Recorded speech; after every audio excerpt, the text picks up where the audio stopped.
rupiah.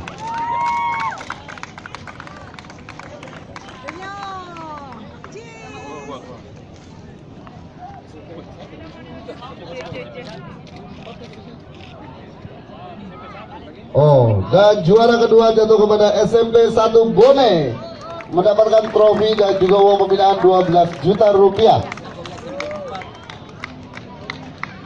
Ini sepertinya kejuaraan ini uang pembinaannya besar-besar, kalah nih pemain senior.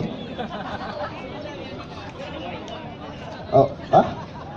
Dan juara pertama SMA Negeri 1 SMA Negeri 2 Makassar, mendapatkan trofi dan uang pembinaan 15 juta rupiah. Izin Pak Ketua untuk bisa diabadikan bersama. Koda, maju-maju Koda. Iya, kita berikan tepuk tangan untuk para juara-juara ini. Ya. Senyum, cheese. Ya, gitu. Alhamdulillahirabbil alamin. Wa syukurillah la haula wala quwata illa billah. Asyhadu an la ilaha illallah.